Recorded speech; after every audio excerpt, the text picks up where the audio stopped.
আজকের এই ইফতার মাহফিলের আগে গত বছর থেকে এখানে এসেছিলাম 12 দলের উদ্যোগে আয়োজিত একটা ইফতার মাহফিল। আজকে এখানে দ্বিতীয়বার আসা, তৎকালীন 12 দলের অংশ জাকপা।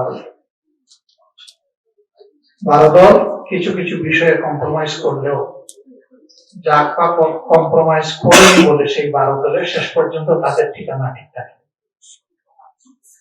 তারা 12 দল থেকে বেরিয়ে এসে জুলাইয়ের আকাঙ্ক্ষার সাথে একাত্মতা ঘোষণা করেছিল এবং ফ্যাসিবাদ বিরোধী দুর্নীতিমুক্ত একটি বাংলাদেশ দেখার যে স্বপ্ন, সেই স্বপ্ন স্রোতে তারাও মিলিত হয়েছে। এই জন্য তাদেরকে আরেকবার মোবারকবাদ জানাই। আমি ব্যক্তিগতভাবে জাকপার কাছে ভীষণভাবে ঋণী।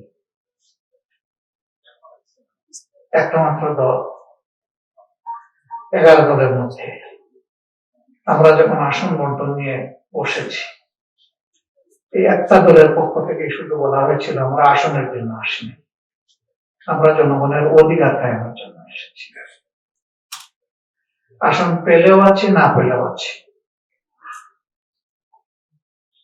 আমি কৃতজ্ঞতা আদায় করছি এবং চেষ্টা করব বাস্তবে আদায় করার বিষয়।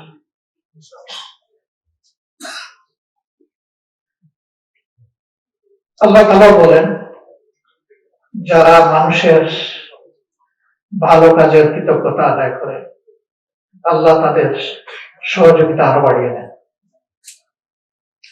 আমরা আশা করি যে আল্লাহ তাআলার পক্ষ থেকে সেই সহযোগিতা আমরা পাবো এবং পাওয়ার মতো কাজটিও যাতে করতে পারি আল্লাহ যেন তৌফিক দান।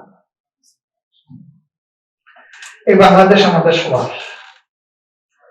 সরকারি দলে যারা আছেন তারাও আমাদের শত্রু না, তারাও আমাজন থেকে আসেন নাই, তারা এই মাটির মানুষ। আমরা বিশ্বাস করতে চাই রাজনীতি হবে শুধুই মানুষের জন্য, কোনো দল বা গোষ্ঠীর জন্য।